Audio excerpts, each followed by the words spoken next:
graphique dans laquelle vous trouvez, vous êtes bien sur ADNI Weekly Live, ce rendez-vous que nous avons initié depuis maintenant un mois, et pour une simple raison, c'est que nous avons souhaité accorder la parole à des hommes et des femmes qui ont des choses à dire par rapport à cette crise du coronavirus. Cela fait plusieurs semaines donc que nous avons à cœur d'accueillir toutes ces personnes, et aujourd'hui, nous n'allons pas faire exception à la règle, puisque nous avons décidé de mettre les petits plats dans les grands en invitant une personne qui fait autorité dans son domaine, puisqu'il est tout simplement le fondateur du cabinet de recrutement Afrique Search, spécialisé sur l'Afrique. C'est le plus grand cabinet en la matière. Mais avant de vous le présenter, j'aimerais quand même vous rappeler que l'African Diaspora Network in Europe, qui vous accueille ce soir, est une organisation fêtière de la diaspora africaine qui a pour objectif de promouvoir un dialogue permanent avec les pouvoirs publics locaux et européens, avec un seul objectif: impliquer la diaspora dans le processus de développement de leur pays. Et c'est donc l'occasion pour moi de vous présenter celui qui nous fait l'honneur ce soir d'être là parmi nous. Nous sommes avec lui depuis Abidjan, puisqu'il est basé à Abidjan pour le moment. J'ai le grand plaisir de vous présenter Monsieur Didier Akwete. Didier Akwete, bonsoir, comment allez-vous? Je vais bien, Henri, bonsoir, et bonsoir à nos internautes. Alors, je l'ai dit tout à l'heure en introduction, vous êtes le fondateur, le CEO d'Afrique Search, qui est ce fameux cabinet de recrutement, le plus grand d'ailleurs, spécialisé sur l'Afrique, que vous avez fondé en 1996. Ça va faire bientôt 25 ans que vous prodiguez vos conseils en matière de recrutement. Nous allons en parler aujourd'hui. Il sera surtout question ce soir de la transformation économique et de l'emploi sur le continent africain à l'aune de cette crise du coronavirus. Et on va s'interroger: y a-t-il possibilité, évidemment, de pouvoir découvrir, ou à tout le moins créer les conditions d'un nouveau paradigme dans une ère post-Covid-19? Mais avant cela, Didier Akwete, on va quand même faire connaissance avec votre cabinet. En quelques mots, quelles sont les raisons qui ont milité en faveur de la création d'Afrique Search il y a 25 ans? Alors, Afrique Search, en fait, répondait à un besoin d'identification des talents africains et finalement de développement du continent africain. Et vous savez, dans les années 90, nous nagions encore en afro-pessimisme. Les gens ne croyaient pas beaucoup à l'Afrique. Et on se disait qu'il fallait quand même que certains Africains qui croient en l'Afrique essayent d'apporter leur pierre à l'édifice. Et donc, c'est comme ça que nous avons créé le cabinet, qui donc fait du recrutement, de la chasse de tête et du conseil en ressources humaines. Et c'est vraiment, avant toute chose, une aventure humaine, parce que derrière Afrique Search, il y avait un militantisme associatif dans les années, début des années 90 à Paris, Renaissance africaine. C'était toute une époque où nous voulions faire renaître l'Afrique. Et donc, avec des amis, nous avons créé ce cabinet. J'en citerai quelques-uns, Joël-Éric Misséhoud, Philippe Amerding, et bien d'autres qui nous ont rejoints, Patrick Plactor, et toutes les équipes, Serge Alomé, Yves Acoutenou, Diane. Donc, c'était vraiment une aventure humaine qui visait à fédérer les Africains autour d'un projet de renaissance du continent à travers le capital humain. Et je crois qu'aujourd'hui, tout le monde est convaincu que ce qui fait la différence du développement, c'est quand même la qualité des hommes. Et c'est ce que nous nous évertuons à faire modestement depuis 1996. Alors, 3 ans plus tard, en 1999, mais nous aurons l'occasion d'y revenir au cours de notre entretien, vous avez lancé Afrique Talent, là aussi une manière de pouvoir mettre en contact les employeurs avec différents profils de compétences. Là aussi, vous avez fait le pari d'aller chercher les profils là où ils se trouvaient et de secouer d'une certaine manière le cocotier. Effectivement, si nous nous sommes rendus compte que les talents africains n'avaient pas cette visibilité, puisqu'on nous disait, lorsque nous avions créé Afrique Search, qu'il n'y avait pas de talents africains et que le cabinet ne pourrait pas survivre. Et donc, la création du salon Afrique Talent en 1999 répondait à ce besoin de rendre visibles finalement ces talents et aussi de créer une sorte de marketplace où les entreprises qui avaient besoin de recruter ces talents viendraient les rencontrer directement. Et c'est comme ça que le premier salon a été lancé à Paris en 1999. Puis par la suite, nous avons lancé Dakar, Abidjan, Lomé, Washington, Douala, etc. Et donc, le salon est devenu un rendez-vous de l'emploi pour l'Afrique où chaque année, nous regardons également les grandes tendances en termes de besoins des entreprises et des compétences disponibles sur le marché. Alors, précisément, cette initiative, vous venez de l'évoquer, en fait, qui a été lancée en 1999, a eu le mérite, effectivement, de pouvoir mettre en contact à la fois les employeurs, mais aussi, je dirais, les différents profils. Avant que nous n'engagions la discussion, on va peut-être se mettre un peu dans l'ambiance, justement, avec justement ces images sur le 20e anniversaire d'Afrique Talent. Vous avez innové, vous avez inventé, vous avez créé, souvent imité, jamais égalé. Joyeux anniversaire Afrique Talent. Afrique Talent, 20 ans, bravo. Joyeux anniversaire Afrique Talent.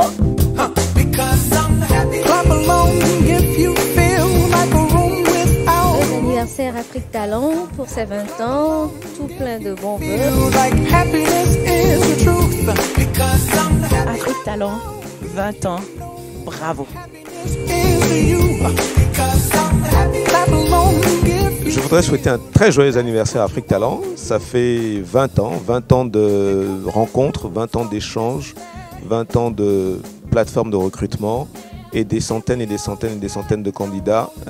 J'imagine aussi des centaines de contrats, de rencontres, d'échanges, de mise en relation. Et le marché du travail en Afrique en a tellement besoin que, écoutez, c'est peut-être pas très business orienté, mais souhaiter qu'il y ait d'autres forums comme celui-ci qui permettent vraiment à l'environnement de l'emploi, au monde du travail, de s'améliorer, de se renforcer et d'apporter vraiment le soutien dont les candidats ont besoin. Donc, joyeux anniversaire Afrique Talent et vive les 20 prochaines années. Afrique Talent, souvent imité.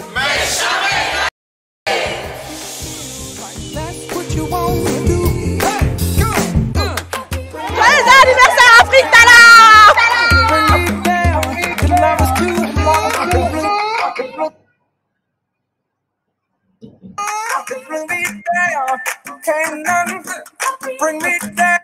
Voilà, Didier Akwete, les 20 ans d'Afrique Talent. Nous aurons l'occasion d'y revenir au cours de la discussion. Alors, aujourd'hui, nous allons donc aborder la question de la transformation économique et l'emploi en Afrique vers un nouveau paradigme post-Covid-19.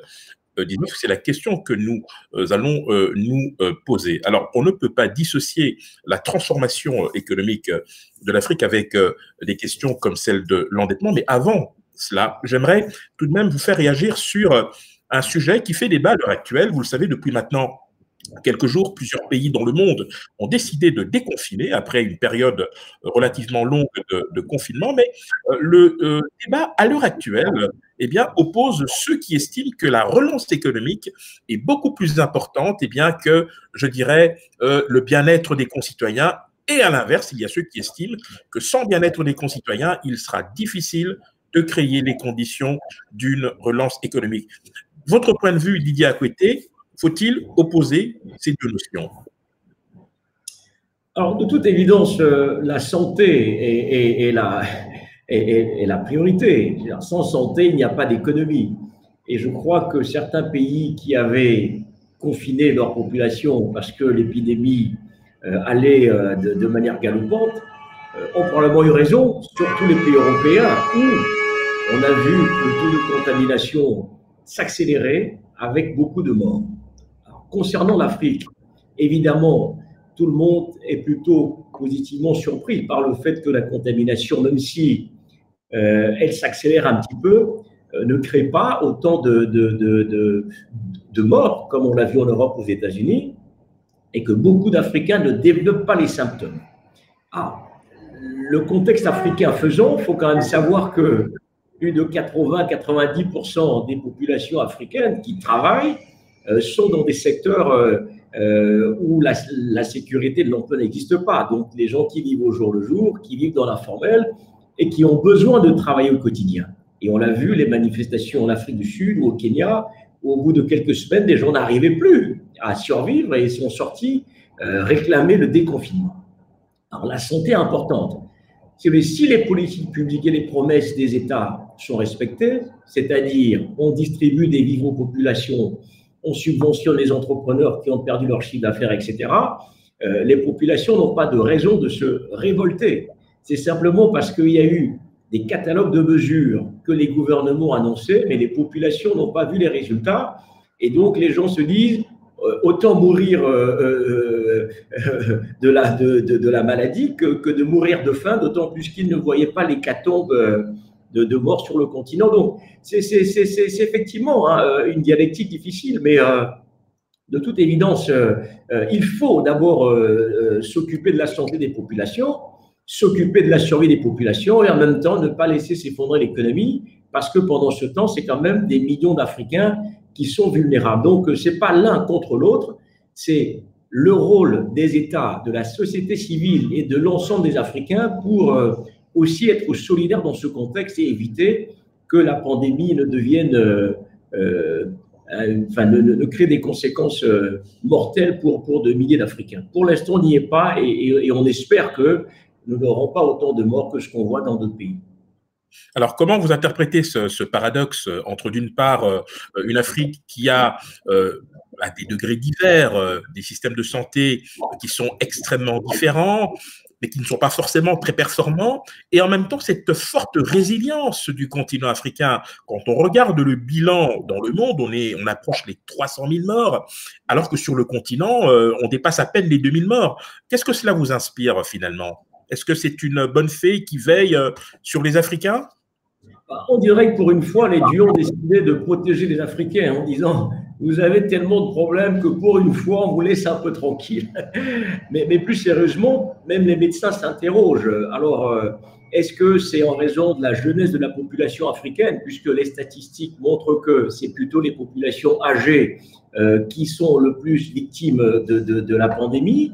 Donc, est-ce que c'est la jeunesse de la population africaine? Est-ce que c'est le fait que les Africains aient développé une sorte d'immunité en raison des crises de palu que beaucoup avaient développées, en raison du BCG, dont beaucoup sont vaccinés? Donc, il y a un certain nombre d'éléments que les scientifiques, les médecins essaient de mettre sur la table pour expliquer cela. Mais honnêtement, pour l'instant, il n'y a pas encore assez de recul pour savoir si ces éléments corroborent le fait qu'il n'y a pas encore beaucoup de morts, ce qu'on n'espère surtout pas. Mais pour l'instant, on espère que ça va durer, mais surtout que nos dirigeants vont prendre conscience et enfin mettre en place des infrastructures sanitaires et hospitalières. Vous savez, quand on parle justement de cette question d'infrastructure, sur les 11 000 hôpitaux dans le monde qui ont été classés dernièrement, le premier hôpital africain arrivait à la 600e place et le deuxième hôpital de référence à la 1500e place. Un médecin pour 5000 habitants, un personnel soignant pour 10 000. Bref, nous sommes dans des statistiques qui sont assez effrayantes compte tenu des risques sanitaires que non seulement cette maladie, mais d'autres maladies peuvent comporter pour l'Afrique. Et donc, c'est l'occasion, nous l'espérons, de rebâtir les systèmes de santé africains et en particulier une économie de la santé. Et quand on parle d'économie de la santé, c'est vraiment toute la chaîne qui est liée à la santé, que ce soit les infrastructures sanitaires, que ce soit les laboratoires de production de produits pharmaceutiques, que ce soit les politiques de santé, l'accès aux soins, la question de l'accès aux soins à des prix raisonnables pour les Africains, la formation des médecins, du personnel hospitalier. Bref, c'est tout cet ensemble qu'il faut absolument que l'Afrique redéfinisse, parce qu'il faut savoir que nous produisons à peine 2% des médicaments que nous consommons en Afrique. Alors que le marché des produits pharmaceutiques, c'est 1200 milliards de dollars. C'est énorme. Et c'est souvent les grands laboratoires occidentaux qui dominent ce marché.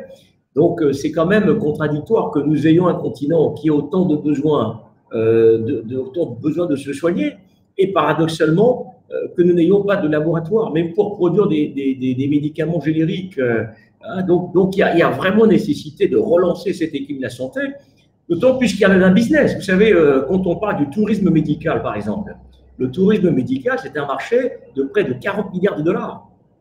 Les gens qui vont dans les pays du Golfe, qui vont même parfois en Tunisie, qui vont à Singapour, qui vont en Malaisie se faire soigner, c'est un marché considérable. Donc imaginez que certains pays africains décident de mettre en place des vraies politiques de santé publique et puis d'avoir des infrastructures.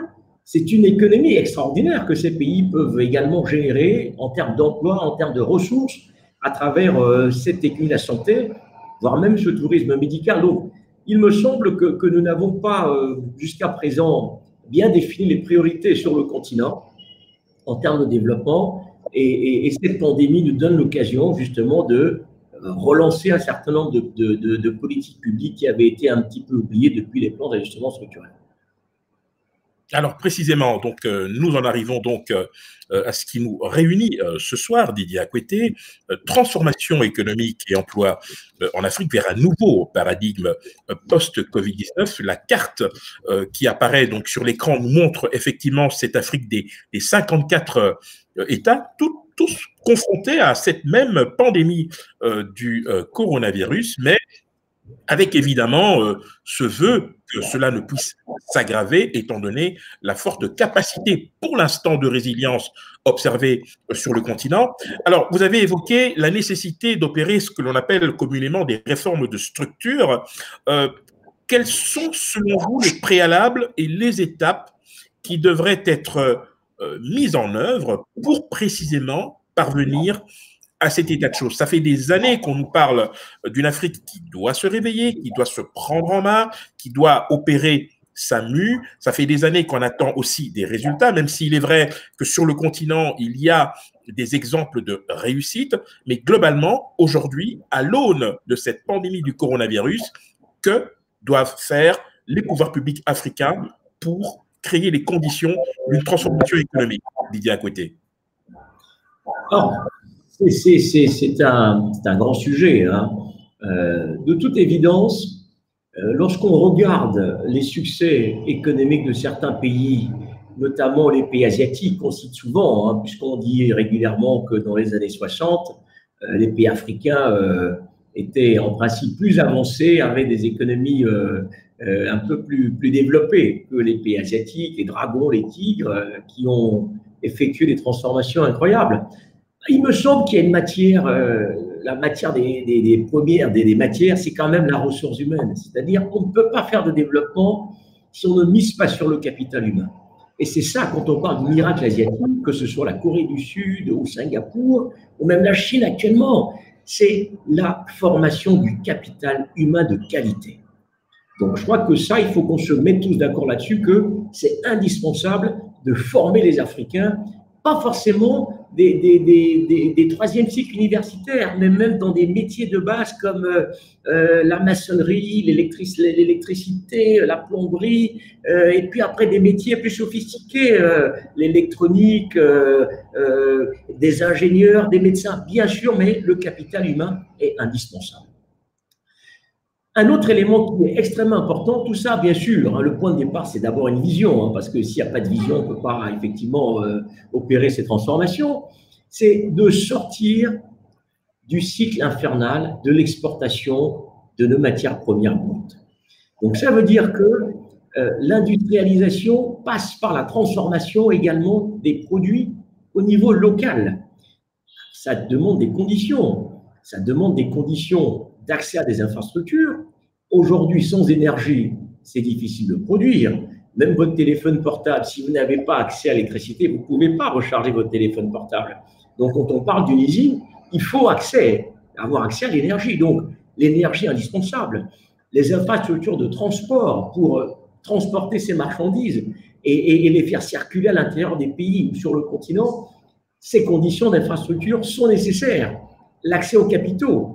Vous savez, paradoxalement, l'Afrique est une terre d'entrepreneurs, et je parle souvent des PME, mais à peine 20% du financement des PME sont assurés par le système financier traditionnel. Donc, où est-ce que les dirigeants de PME trouvent l'argent? Donc, on ne peut pas industrialiser l'Afrique si, bien sûr, il n'y a pas une vision, il n'y a pas de capital humain, il n'y a pas un minimum d'infrastructure, il n'y a pas un minimum d'accès à des marchés, il n'y a pas un minimum de volonté politique, et puis surtout de protéger un peu les marchés. Vous savez, c'est comme si un enfant qui naissait, on lui disait fais une course de 100 mètres avec un autre enfant de 5 ou 10 ans qui marche. Il va perdre à chaque fois. Donc, il ne faut pas aussi avoir peur de dire les Africains, nous devons protéger certains marchés pour arriver à faire décoller ces petites industries locales. Alors, précisément, Didier Akwete, est-ce que l'on peut légitimement, je dirais, dissocier la question de la transformation industrielle du continent avec la question de la dette? Parce qu'il y a eu tout un débat depuis quelques semaines, suspension, allègement, moratoire, on s'y perd. Il y a même 2 ministres des Finances, en l'occurrence le Sénégalais et le Béninois, qui ont, dans un débat relativement vif, mais je dirais à distance, chacun estimé qu'il pouvait être... il s'agissait peut-être d'une chance pour le continent de pouvoir mettre de côté les marges de manœuvre budgétaires pour pouvoir avancer dans les réformes de structure. Et puis, il y a ceux qui pensent que c'est un mauvais signal puisque cela ne modifiera pas forcément le comportement de certains gouvernements qui considéreraient cet allègement ou cette suspension comme un cadeau. Votre avis là-dessus, Didier Akwete? Alors, sans rentrer dans un débat de spécialistes, pour moi, la question est relativement simple. Vous vous endettez en promettant de rembourser. Au moment de rembourser, ou vous remboursez, ou vous négociez un report.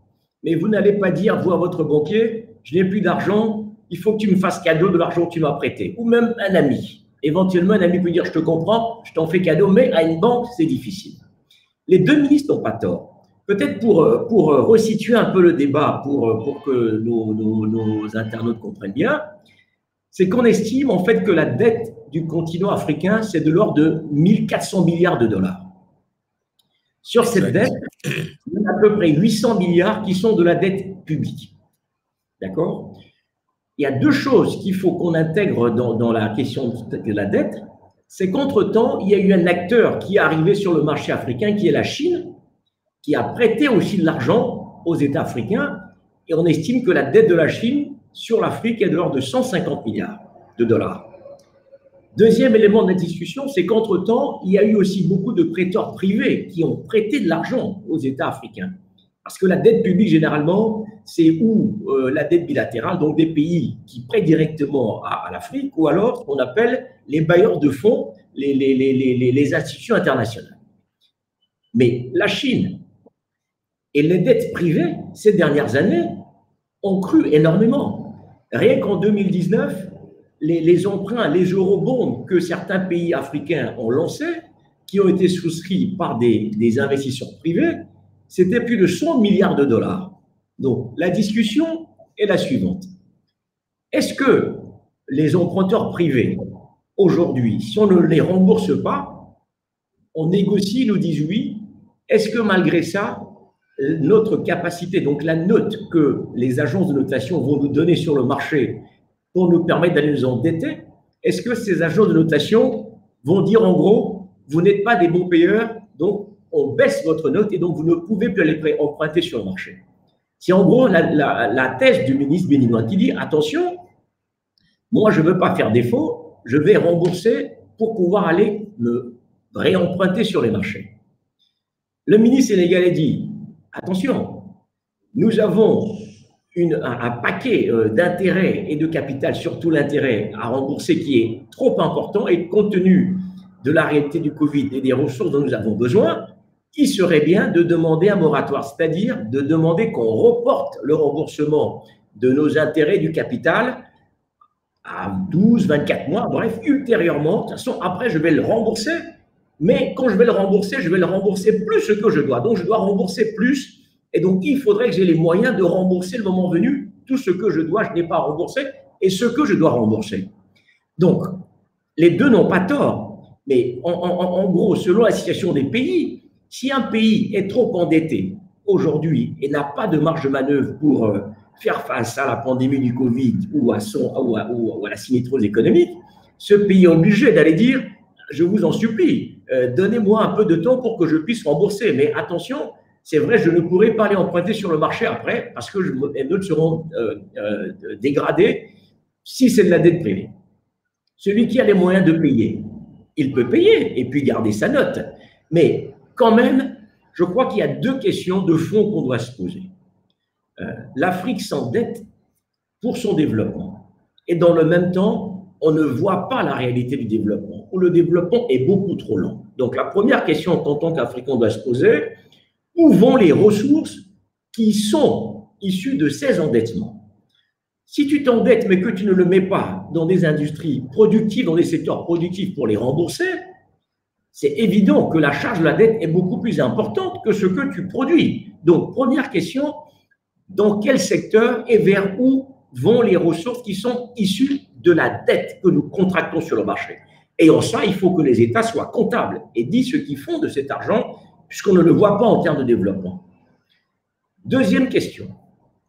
Lorsque, en tant qu'Africains, nous gardons cette espèce de sempiternelle espèce de pitié, on va demander pardon, il faut nous accorder des moratoires, il faut notre dette.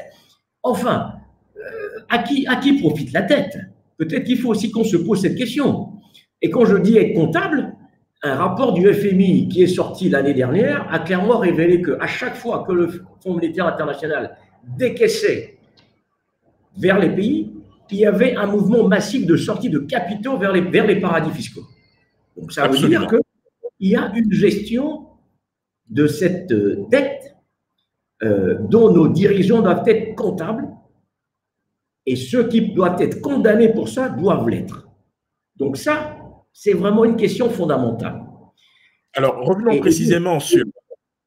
Oui. Et je reviens après, parce que certains disent oui, mais la dette n'est pas due, les conditions d'emprunt, etc. Certes, la deuxième question, c'est pourquoi les Africains empruntent à des taux d'intérêt aussi élevés. Le risque Afrique sur les marchés est excessif, alors que nous remboursons, nous n'arrivons pas à prêter à des taux faibles. Quand vous allez aujourd'hui aux États-Unis, en Europe, vous pouvez même, vous, en tant que particulier, aller emprunter à 2-3%. En Afrique, vous allez emprunter à 8, 10, 15, 20%. Et quand vous allez sur les marchés, vous devez offrir au moins 8, 10%. Alors que le risque Afrique n'est pas plus élevé que les autres. Donc, la deuxième question qu'on doit se poser, c'est les conditions d'accès au marché financier, au marché des capitaux des pays africains, pour qu'ils arrivent à lever de la dette à des taux beaucoup plus raisonnables, comme d'autres pays dans le monde le font. Et donc, ça veut dire que nous réglions cette question, d'abord de la perception du risque africain, de l'investissement africain, de la sécurité juridique que nous offrons à nos investisseurs et de la crédibilité des États. Donc, c'est autant de questions. Alors, je crois que avant le cours de cette question de la dette.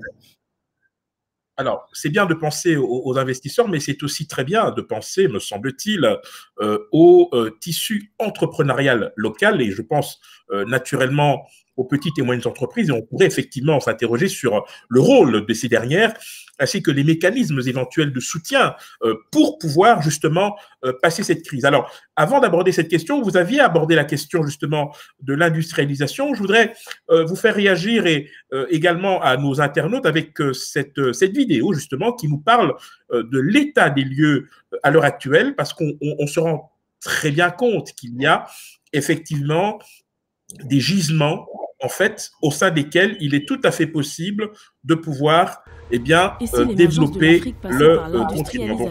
L'Afrique reste le continent le moins industrialisé au monde. En termes de potentiel, l'Afrique a les moyens de rattraper les autres pays émergents grâce à l'essor d'une classe moyenne, une population active importante, ainsi que d'abondantes ressources agricoles qui peuvent être transformées. Mais le continent souffre d'une industrie manufacturière peu compétitive. Sa valeur ajoutée dans le produit intérieur brut a décliné en 30 ans, alors que le chômage et le sous-emploi des jeunes augmentent. Nous avons perdu beaucoup de ce qu'on appelle valeur ajoutée manufacturière, qui détermine le taux de contribution des manufactures dans l'économie d'un pays. Et nous avons tellement perdu que nous avons actuellement 83% de nos produits alimentaires transformés qui sont importés. Au contraire de ce que les gens imaginent, l'Afrique exporte déjà 500 milliards dans l'économie d'un pays. Et nous avons tellement perdu, c'est pas peu, c'est plus que l'Inde qui a plus d'habitants que l'Afrique. Mais c'est vrai que ce n'est pas suffisant. Le marché africain est en plein essor et devrait compter 2 milliards de personnes d'ici 2050. L'industrialisation du continent africain devrait permettre à terme de réduire et d'éliminer la pauvreté, alors que la moitié de la population de l'Afrique dispose de moins d'$1 par jour pour vivre. Mais le déficit d'infrastructures en Afrique, estimé à 93 milliards de dollars d'investissement par an, entraverait le développement de l'industrie. La réalité, c'est que l'Afrique a beaucoup de réduire et d'éliminer la pauvreté, alors que la moitié de la population de l'Afrique dispose de moins d'$1 par an. Le développement des industries nécessiterait également une plus grande protection des économies, le développement de l'industrie. La réalité, c'est que l'Afrique a...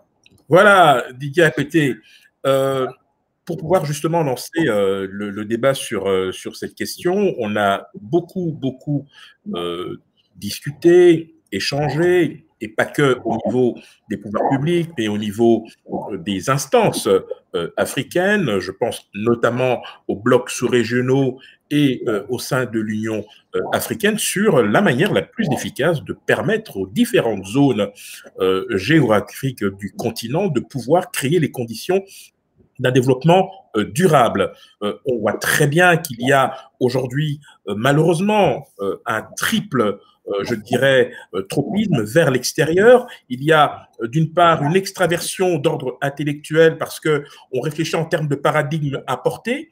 Un exemple très simple, la plupart des mesures de confinement qui ont été prises sur le continent africain ont été pour la plupart calquées sur ce qui s'est fait à l'extérieur. Il y a l'extraversion effectivement de cette économie avec cette trop forte dépendance par rapport aux matières premières. Et puis, évidemment, il y a cette difficulté récurrente à pouvoir s'organiser de manière collective en mutualisant les efforts. Alors, quand on parle de transformation économique à l'aune de cette crise, est-ce que quelque part, il ne s'agit pas, Didier Akwete, d'une mission impossible? Non, ce n'est pas une mission impossible. Vous savez, lorsque vous avez vu que des pays comme le Maroc ont réagi en quelques semaines en transformant certaines de leurs entreprises qui étaient à l'arrêt en entreprises de production de masques, ça veut dire que c'est possible. Lorsqu'on remonte beaucoup plus loin, on regarde un pays comme l'île Maurice qui vivait de canne à sucre et de textile, qui a su reconvertir son économie dans le service, dans le tourisme, ou le Rwanda encore actuellement, qui arrive à devenir un hub technologique et aussi un pays fortement touriste. Ça veut dire qu'on peut faire ces mutations et qu'aujourd'hui, c'est encore plus facile dans la mesure où nous ne sommes pas forcément sur des produits extrêmement sophistiqués. Je vous donne 2-3 exemples. Les masques, par exemple, que tout le monde porte, des masques de protection, une fois qu'on a dit il faut que les Africains portent des masques, vous avez vu comment les tailleurs de quartier, certaines petites usines ont produit ces masques en les rendant même très design. En quelques semaines, le marché africain a été inondé, donc il suffisait simplement de dire écoutez, nous allons donner les moyens à quelques petites entreprises, quelques petites PME, la possibilité de fabriquer des masques aujourd'hui et demain et pour les hôpitaux. Les gels hydroalcooliques. Et qu'est-ce qu'il y a de compliqué? Produire des gels hydroalcooliques et des flacons pour les embouteiller. Qu'est-ce qu'il y a de compliqué? Il suffisait simplement de regarder des petites fabriques, des petites manières en disant écoutez, vous, on vous donne la possibilité de produire tant de bouteilles à travers la commande publique parce qu'il y a un besoin.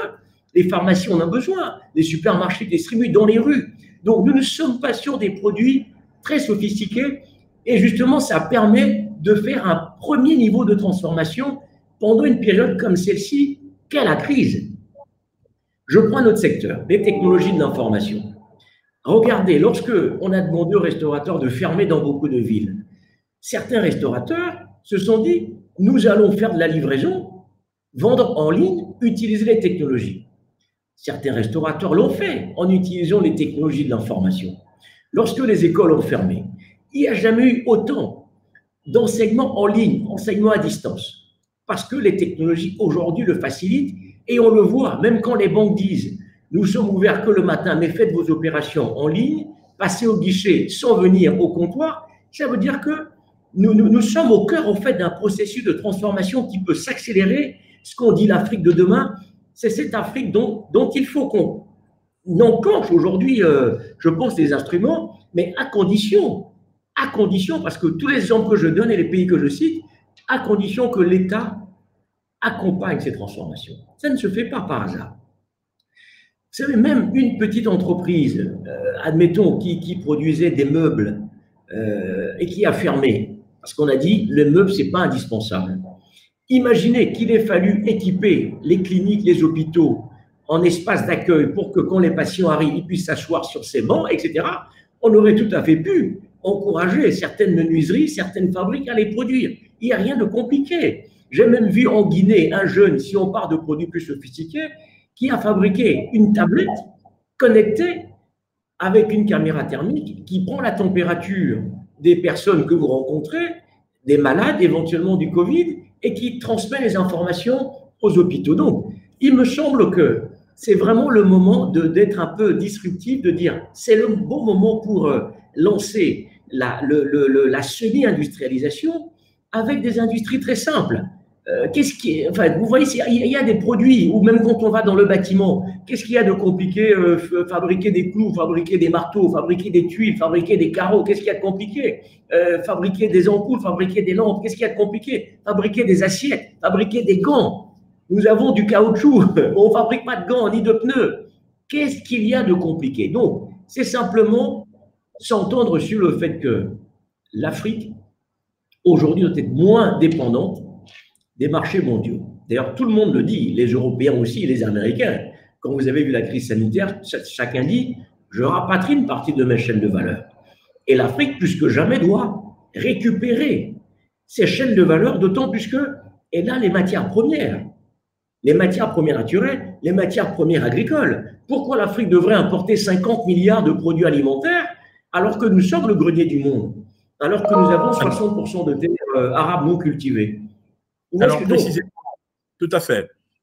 Didier, à côté, on parle de développement économique de l'Afrique, on ne peut pas non plus ignorer le fait que cette même Afrique ne représente que 3% du commerce international et qu'il y a de très très rares pays, on va les voir tout de suite d'ailleurs, qui sont plutôt bien intégrés dedans. Je vous laisse réagir sur cette vidéo et je demanderai aussi aux internautes d'être attentifs.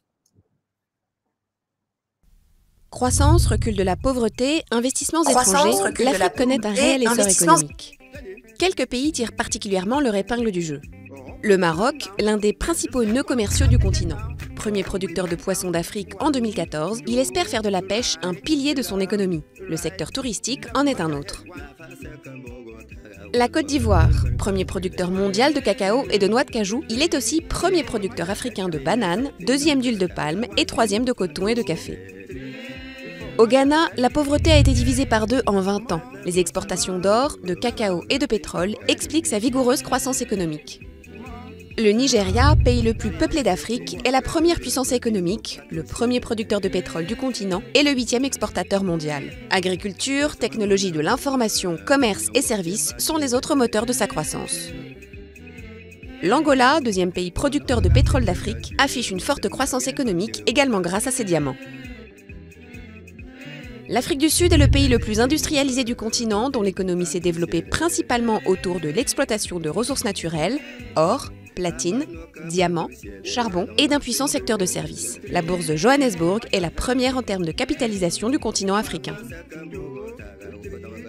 Le Kenya est le pays le plus riche d'Afrique de l'Est. Le tourisme est l'une de ses principales ressources avec l'agriculture. Ce pays friand de téléphonie mobile héberge les filiales des géants technologiques comme Intel, Google et Microsoft.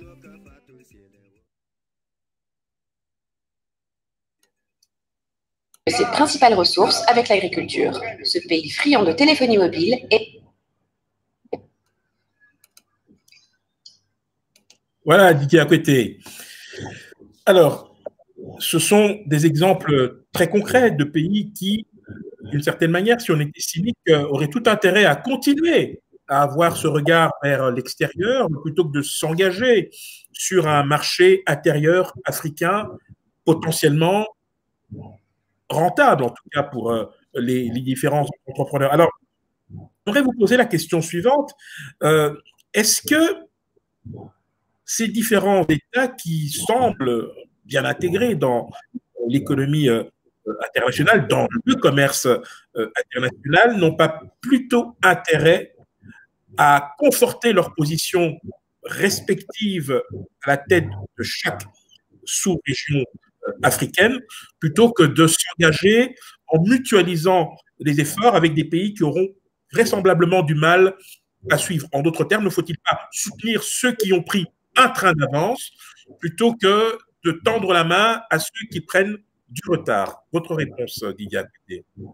Alors, moi, il me semble que même si l'Afrique n'est pas un bloc monolithique, vous voyez certains pays dont la taille ne leur permettra, en tout cas permettra difficilement de faire de la production de masse parce que les marchés sont trop étroits. Ces pays doivent nécessairement exporter vers d'autres pays. Certains grands pays que j'appelle les locomotives devraient retrouver leur place d'entraînement. Si l'Asie se développe, c'est parce qu'il y a un champion qui est la Chine.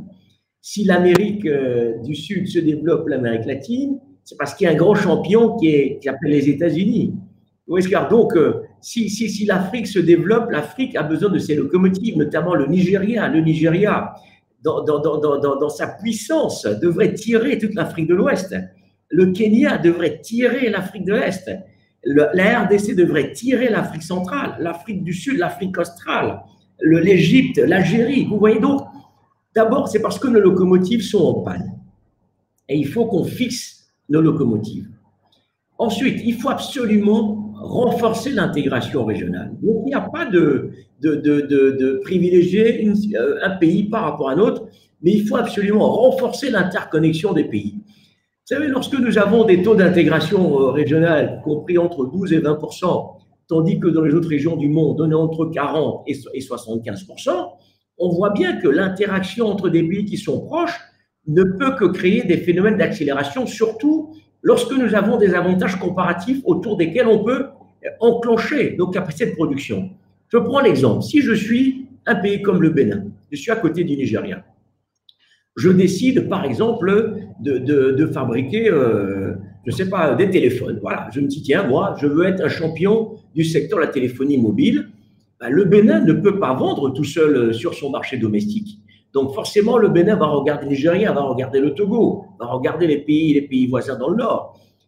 Par contre, ce qui serait intéressant, c'est que le Bénin dise, moi, je vais me spécialiser, par exemple, dans les semi-conducteurs. Moi, je vais me spécialiser dans les écrans. Moi, je vais dans les capacités de stockage. Donc, bref, on commence à créer des interdépendances entre les pays pour mutualiser les ressources et arriver à des produits finis, y compris dans d'autres secteurs dans lesquels on a des chaînes de valeur sophistiquées. Est-ce qu'un pays comme le Burkina Faso peut se rêver demain puis dire « je vais produire des voitures pour mon marché domestique » Eh bien non, le Burkina Faso va produire et essayer de conquérir le marché régional, mais doit essayer de s'entendre avec ses voisins en disant, par exemple, en Côte d'Ivoire, tu as de l'EVA, tu as du caoutchouc, toi tu vas fabriquer, par exemple, les pneus pour les voitures. On va se tourner vers le Ghana en disant, le Ghana, parce que tu as du potentiel dans tel domaine, toi tu vas produire ça. C'est le même principe qu'un avion comme Airbus. Airbus, c'est un très bon exemple de réussite, en tout cas de coopération. Donc, si on prend chaque secteur, il faut qu'on arrive à voir dans quelle mesure les pays se complètent. Les pays peuvent produire une partie dans la chaîne de valeur et au fur et à mesure monter dans la chaîne et aller sur des produits à valeur ajoutée. Donc ça ne peut se faire qu'ensemble, mais attention, là où je vous rejoins, les pays qui sont prêts à aller, il faut qu'ils y aillent, il ne faut pas attendre les autres. On ne va pas attendre les 54 pays. Ceux qui sont prêts, il faut qu'ils commencent et les autres vont rejoindre au fur et à mesure parce qu'ils vont voir qu'il y a des premiers succès. Lorsque la Corée du Sud a commencé à produire ses premières voitures, personne n'en voulait. Mais au fur et à mesure, aujourd'hui, vous voyez sur le marché mondial, les voitures coréennes sont très demandées et occupent le monde. Les téléphones portables, regardez, les Samsung, etc., c'est devenu des champions mondiaux. Et vous vous souvenez du Walkman. Les enfants ne savent peut-être pas ce que le Walkman, mais vous vous souvenez, on disait, c'est de la pacotille japonaise. Vous vous souvenez? Mais regardez le Walkman, ce que le Walkman a pu produire comme transition. Vous voyez, aujourd'hui, nous sommes effectivement dans des économies où il y a de plus en plus de complémentarité, où d'ailleurs le Covid nous montre que la proximité est quelque chose qu'il faut prendre en considération dans les économies d'aujourd'hui. Les chaînes de valeur, il faut les rendre de plus en plus courtes. Et nous avons une chance en Afrique, c'est que nous avons cette proximité qui nous permet de travailler en prenant des secteurs et en faisant des économies, soit verticales en termes de production, mais de manière horizontale, c'est-à-dire on s'entend entre pays pour produire et on se met dans la chaîne de valeur pour agréger nos capacités, nos ressources pour y aller. Il en va de même de l'éducation. On a commencé par l'éducation. Précisément, nous allons y arriver. Oui, nous allons y arriver précisément parce que tout ce que vous dites pose le problème de l'état des compétences en Afrique et celle pour demain, et singulièrement celui du système éducatif et même les opportunités. Avant de vous faire réagir, cher Didier Akwete, j'aimerais que vous puissiez visionner, en même temps que nos amis internautes, ce petit élément qui nous permet de planter le décor.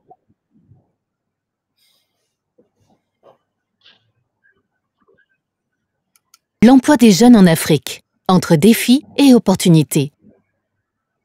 Éduqués, connectés, engagés et mobiles, les jeunes de 15 à 29 ans sont porteurs de changements pour le continent africain.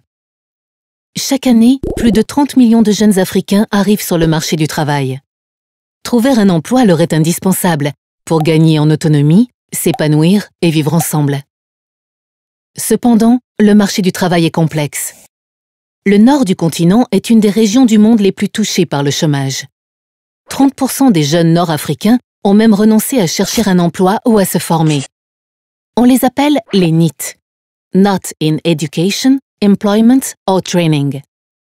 L'inactivité des jeunes entraîne l'exode rural et peut les contraindre à quitter leur pays, voire le continent. En Afrique subsaharienne, les emplois précaires sont nombreux. Mauvaises conditions de travail, salaires insuffisants ou emplois familiaux non rémunérés, notamment en zone rurale. 70% des jeunes Africains vivent avec moins de 3 $ par jour. En particulier, les jeunes femmes rencontrent des difficultés dans l'accès et le maintien sur le marché du travail, notamment après avoir eu un enfant. Pour favoriser la croissance économique durable et la cohésion sociale, des politiques d'envergure doivent donc être mises en œuvre. Renforcer les compétences des jeunes, compétences de base, professionnelles ou de vie, et leur employabilité en impliquant davantage les entreprises dans la conception et la mise en œuvre des programmes de formation professionnelle et d'enseignement supérieur, en particulier pour les nouveaux métiers liés à la transition écologique, emplois dits verts, par exemple dans l'énergie solaire, la transition numérique, développement informatique par exemple, la transition sociale, service à la personne notamment. Mieux accompagner les parcours des jeunes, dans leur recherche d'emploi, en renforçant les dispositifs d'information et d'orientation par exemple. Dans la création de leur propre entreprise, en concevant des programmes d'entrepreneuriat intégré, conception du business plan, recherche de financement auprès des banques et suivi après création. Voilà, Didier Akwete, je voulais vous faire réagir par rapport à cet élément. Nous en arrivons effectivement au système éducatif. Le moins que l'on puisse dire, c'est qu'il a été soumis à rude épreuve, puisque à l'heure actuelle, on le sait, un peu partout dans le monde, ce sont des écoles, des universités, des instituts supérieurs qui sont fermés pour cause de pandémie du Covid-19. Mais nous savons aussi que pour demain, il va falloir en tout cas remettre sur pied sur le système, et singulièrement sur le continent africain, pour pouvoir créer les conditions d'une relance économique à l'aune des ressources humaines dont vous parliez tout à l'heure. Effectivement, c'est un sujet extrêmement important et extrêmement sérieux parce que nous avons presque 70% de notre population qui a moins de 30 ans et plus de 60% moins de 20 ans. Donc, c'est un potentiel, mais c'est en même temps la bombe de demain. Et ce marché de l'emploi a 3 caractéristiques. La première, c'est que c'est un marché qui ne crée pas assez d'emplois. Dans le reportage, on parlait de 30 millions de jeunes qui arrivent sur le marché, mais c'est un marché qui crée à peine 3 à 5 millions d'emplois parce que nous avons une croissance qui ne crée pas assez d'emplois. Donc, beaucoup d'investissements dans les infrastructures qui sont capital intensives, mais qui ne créent pas d'emplois. Donc, les marchés ne créent pas assez d'emplois. Deuxièmement, les jeunes sont de moins en moins bien formés. Donc, il y a une crise du système éducatif avec des écoles d'abord qui sont saturées, des universités qui sont saturées, un niveau de qualité très faible dans beaucoup de pays, et puis des jeunes qui sortent sans compétences. On peut aller à l'école, mais quand on sort, on n'a jamais fait un stage, on ne sait pas ce qu'est une entreprise, on ne sait rien faire, on n'a pas les compétences pour travailler. Et troisièmement, c'est qu'on forme les jeunes dans des métiers, dans des secteurs qui ne sont pas demandés par le marché. Donc, aujourd'hui, le marché demande beaucoup de techniciens, par exemple, mais les écoles de métiers techniques, on en a très peu. Bien sûr, on peut faire des psychologues, des juristes, etc., mais le marché n'en demande pas suffisamment. Donc, ça veut dire qu'il faut arriver à réorienter la manière dont le système éducatif fonctionne pour privilégier la qualité et puis surtout les cycles plus courts. Pourquoi ? Les données à disposition disent que les nouveaux métiers qui vont apparaître dans les 10 à 15 prochaines années, on ne les connaît pas. 80% de ces nouveaux métiers, nous ne les connaissons pas. Et les nouvelles compétences qui vont être requises pour ces métiers, pareil, on ne les connaît pas. Donc, ça veut dire qu'il faut simplement arriver à donner ce que j'appelle le dénominateur commun qui permet aux jeunes Africains de s'adapter, de réfléchir, d'apprendre vite, de s'adapter, de connaître les technologies. Et au fur et à mesure, on leur donne des couches de compétences pour s'adapter au marché. Si demain, j'ouvre une usine de production, par exemple, d'ordinateurs ou de lunettes, je vais chercher des jeunes qui vont travailler avec moi. Alors, il n'y a pas forcément des jeunes qui sont formés à cette industrie, mais j'ai besoin de trouver des jeunes qui comprennent que quand on est dans une entreprise, voilà comment ça fonctionne. Quand on est dans une industrie de production, voilà comment ça fonctionne. Et moi, je peux leur donner une formation en 1, 2, 3 mois pour qu'ils soient opérationnels et au fur et à mesure, ils apprendront. Donc, c'est que la révolution du système éducatif, par-delà les questions, bien sûr, de l'absence d'emploi sur le marché, c'est d'arriver à faire des formations beaucoup plus pratiques et beaucoup plus courtes. Deuxièmement, c'est aussi de penser qu'avec tous ces jeunes qui arrivent, toutes ces naissances, on va pouvoir construire autant de salles de classe que nécessaire. On n'a pas les moyens. Donc, il faut que l'école sorte des murs et aille vers les gens qui en ont besoin. Je prenais l'exemple, par exemple, des mécaniciens. Les mécaniciens qui travaillent au quotidien dans leur garage, ils n'ont pas le temps d'aller à l'école. En revanche, si je vois que dans un centre, un quartier a beaucoup de mécaniciens, je dis, écoute, toutes les semaines, je viendrai 2 jours par semaine, le matin de 8h à 10h. Je m'installerai à tel endroit pour vous montrer comment on répare une voiture qui est pleine d'électronique parce que vous ne savez pas. Mais les gars vont venir. À 8h, ils vont venir. Et au fur et à mesure, ils seront de plus en plus nombreux. Comme les enfants, si on ne peut pas construire des classes pour les enfants, il faut aller dans les quartiers, il faut aller dans les communautés pour apporter le savoir, surtout le savoir-faire. Et des savoir-faire plus rapides, plus courts, d'autant plus que même les cadres qui nous écoutent, qui sont un peu formés, l'emploi demain, les jeunes qui arrivent vont changer 5, 6, 7 fois d'emploi dans une petite vie professionnelle. Et donc, c'est ce qu'on appelle le fameux modèle de Hollywood. En 2 mots, ce modèle, c'est quoi? C'est que les entreprises vont recruter par projet.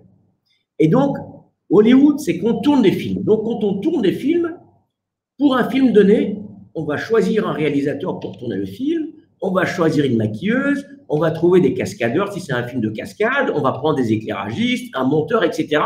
Et une fois que le film est terminé, on passe à un autre film. Donc, le réalisateur qui a tourné le film de science-fiction, une fois que le tournage est terminé, 7 mois après, on va peut-être lui demander de tourner un film d'amour. La maquilleuse qui a maquillé les gens pour le film d'action, demain, on va dire maquiller des gens pour des films d'amour. Donc, le modèle de Hollywood va obliger les individus à développer des compétences nouvelles chaque fois pour des projets courts. Et donc, l'emploi à vie, l'emploi qu'on va les 5, 7, 8 ans, va tendre à disparaître. Et donc, la question de la formation, il faut complètement la revoir et la rendre beaucoup plus pratique et plus opérationnelle avec des cycles beaucoup plus courts.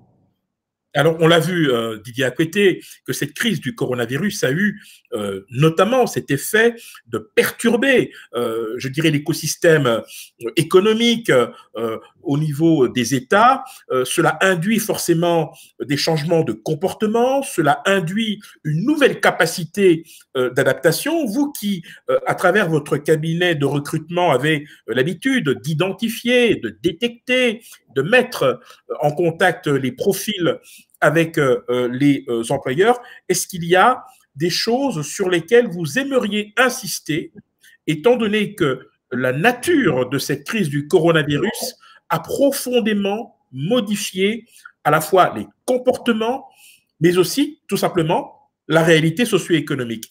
Faut-il d'autres compétences, d'autres aptitudes par rapport à ce qui vient de se passer? Clairement, non seulement par rapport à ce qui s'est passé, mais à ce qui va se passer. La crise du coronavirus, vous savez, ça a provoqué plusieurs réactions. Adaptabilité, il faut s'adapter. Donc, des business qui ont fermé ont essayé de s'adapter pour survivre. La réactivité, il fallait être réactif, trouver des solutions. L'inventivité, on a vu cette inventivité un peu partout. Le dynamisme, l'esprit de l'entrepreneur, je ne sais pas, capacité à entreprendre, la capacité à innover. Donc, vous voyez, c'est-à-dire que ce sont des qualités extrêmement importantes dont les cadres, les jeunes qui arrivent sur le marché auront besoin. C'est ce qu'on appelle les soft skills. La capacité à interagir avec les autres, à communiquer avec les autres, à donner aux autres. Et ça, c'est essentiel, sinon on ne survivra pas au monde d'aujourd'hui ni de demain. Et vous voyez, si les Africains ne s'étaient pas adaptés aussi rapidement, on aurait eu plus de morts que ça en Afrique, pas du coronavirus, mais parce qu'ils sont restés à la maison, parce que c'est des bruits, parce qu'ils sont entrepreneurs, parce qu'ils sont inventifs, parce qu'ils s'adaptent, etc., etc. Ils communiquent avec les autres, ils arrivent à survivre. Et donc, le monde du Covid et d'après-Covid, ça sera autant de qualités dont les individus auront besoin pour survivre.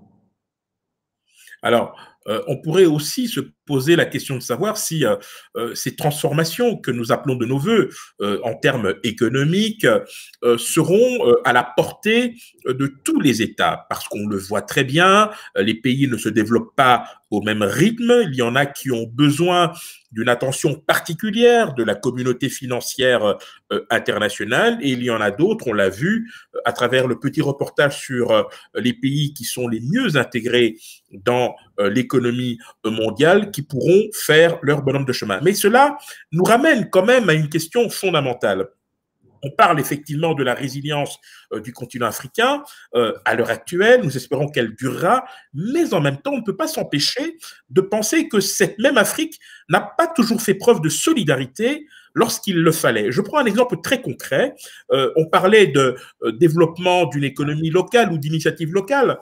Lorsqu'on prend l'initiative de Madagascar, par exemple, on se rend compte que très peu de pays africains, finalement, ont réagi, on va dire, positivement à ce produit de prévention, ce remède de prévention, le Covid-19, avec, évidemment, en toile de fond, une pression de l'Organisation mondiale de la santé qui appelait à ne pas expérimenter ou en tout cas à consommer des produits qui n'auront pas fait l'objet d'un contrôle préalable. Est-ce que, pour le coup, vous estimez qu'à l'heure actuelle, les Africains font preuve de suffisamment de solidarité? Est-ce qu'ils soutiennent les initiatives qui sont faites sur le continent plutôt que d'avoir les yeux rivés de l'autre côté de l'Atlantique ou de la Méditerranée?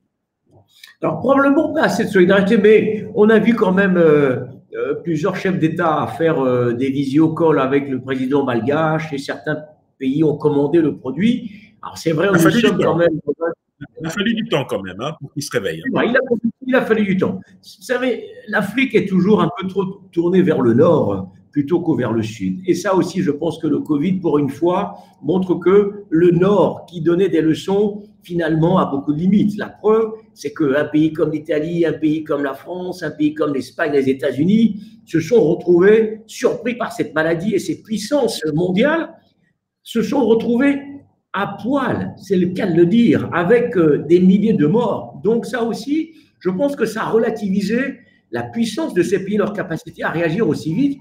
Et du coup, ça a permis aussi aux Africains de se dire, mais en fait, la supériorité technologique et scientifique n'est pas aussi réelle. Bon, après, c'est questionnable, hein. Mais enfin, les Africains se sont dit, c'est peut-être le moment ou jamais d'inventer des solutions africaines. Ça a mis du temps, mais on voit que certains pays réagissent, certains chefs d'État ont commandé le produit Après, il faut le tester parce qu'il y a quand même une question de santé publique.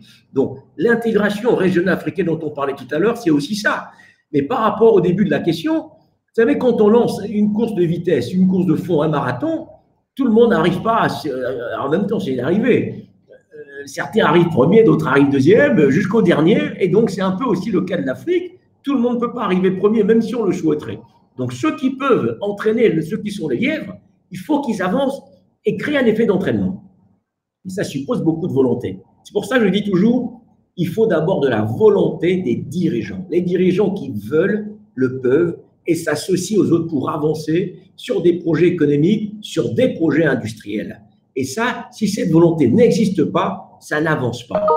Bien sûr, il y a un jeu mondial. Quand vous parlez de ces médicaments, les laboratoires pharmaceutiques américains, européens, même chinois, qui essaient de produire un vaccin contre le virus, évidemment, vous ne croyez pas que ça les gêne si on trouve le remède en Afrique? Bien sûr, puisqu'ils vont après essayer de nous revendre tous ces vaccins, tous ces médicaments, comme ils le font d'habitude. Je l'ai dit, l'industrie pharmaceutique, c'est 1200 milliards de dollars. Donc, s'ils peuvent vacciner 1 milliard d'Africains, ils ne se gêneront pas. Donc, aux Africains, effectivement, d'être plus coopératifs, de miser un peu sur l'innovation. Et on revient à la formation. Où sont les écoles de sciences? Où sont les bonnes écoles de médecine? Et la R&D. On investit à peine 1% de notre richesse dans la recherche et développement. À peine 1% d'Africains sont formés dans la santé. Ce n'est pas possible. Quand vous regardez le nombre de brevets déposés dans le monde, il n'y a pas une grande entreprise africaine qui arrive dans les premières entreprises. Aujourd'hui, c'est même les Chinois qui déposent le plus de brevets comparé aux Américains et aux Européens. Donc, c'est une lutte acharnée pour la survie du continent et ça passe par l'innovation, ça passe par la coopération.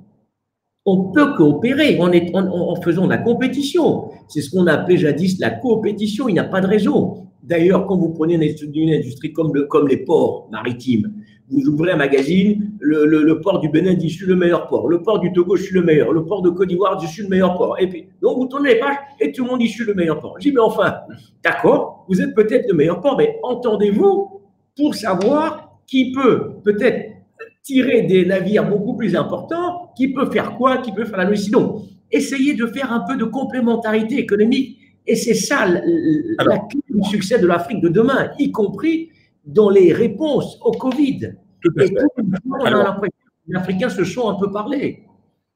Alors, Didier Akwete, nous arrivons petit à petit au terme de notre entretien. Il nous reste 3 petites minutes. Avant de vous laisser conclure, on va peut-être faire un petit récapitulatif. On a eu l'opportunité, effectivement, de pouvoir aborder la question des conditions de l'industrialisation de l'Afrique et son impact sur l'emploi. Nous nous sommes également interrogés sur le rôle des PME ainsi que le mécanisme de soutien pour pouvoir surmonter la crise. Nous avons également abordé la question, et c'est une question qui vous tient très à cœur évidemment, l'état des compétences en Afrique et celles qui seront requises pour demain. On a parlé de l'adaptabilité dans un monde en pleine mutation. Nous avons également parlé de la possibilité pour les différentes régions, sous-régions africaines économiques d'être une sorte de levier pour la croissance. Nous n'allons pas nous séparer sans parler de la diaspora. Je sais que c'est un sujet qui me tient très à cœur, Didier Akwete. Aujourd'hui, cette diaspora est très attentive par rapport à ce qui se passe un peu partout dans le monde. C'est une diaspora qui contribue de manière significative au développement du continent, même si les transferts, les fameux remittances, vont surtout vers les proches. Si vous aviez un message très particulier adressé à cette diaspora, quel serait-il? Écoute, je dirais simplement que cette diaspora, son rôle, c'est de contribuer au développement du continent. Bon, pas forcément en étant physiquement présent, parce qu'aujourd'hui, quand vous prenez des scientifiques africains qui sont aux États-Unis, qui collaborent avec des scientifiques à Dakar, à Johannesburg, ils apportent leur contribution. Quand vous voyez les remittances, c'est vrai, les 50 milliards de dollars qui sont envoyés chaque année en Afrique par la diaspora, bien sûr, c'est bien, mais il faut qu'on arrive à créer des canaux de collaboration, ce que je vais appeler les verticales de compétences. Ça veut dire, si on prend le secteur de l'énergie, par exemple, il faut qu'on puisse faire des associations entre des Africains qui sont sur le continent, qui travaillent dans le secteur de l'énergie, et ceux de la diaspora qui sont dans ce secteur pour collaborer à des projets, pour mettre en place ensemble leurs ressources, pour créer, inventer, investir. Si je prends la verticale de la santé, où des Africains collaborent avec d'autres Africains ailleurs, je prends la verticale de la finance, où on crée des fonds d'investissement, comme ce que fait le Club Efficience par exemple. Ça, c'est aussi un moyen. Donc, il me semble définitivement que cette diaspora, qu'on appelait probablement à juste raison la 6e région d'Afrique, a plus que jamais sa place. C'est-à-dire que c'est un monde de compétences, c'est un monde d'intelligence, c'est un monde immatériel. Quand vous regardez ce qu'on appelle les GAFA, les Google, Amazon, Facebook, etc., leur capitalisation, c'est 5 000 milliards de dollars. Hein? La richesse de l'Afrique, c'est 2 500 000. Donc, ces 5 GAFA font 2 fois la richesse de l'Afrique. Et pourtant, qu'est-ce qu'ils fabriquent?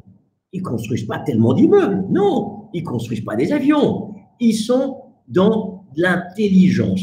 Donc, l'économie de l'intelligence, c'est une économie dont l'Afrique est capable. Tout à l'heure, vous parlez du Kenya, M-Pesa, qui est une forme le transfert électronique de la monnaie, comme l'euro, etc. C'est kényan et c'est pratiquement la moitié du PIB. Donc, c'est important. Donc, cette 4e révolution industrielle, nous pouvons la gagner. Et nous le voyons au niveau des startups en Afrique. Les startups inventent chaque jour des solutions en Afrique, mais malheureusement, à peine 5% de ces startups ont accès à des financements.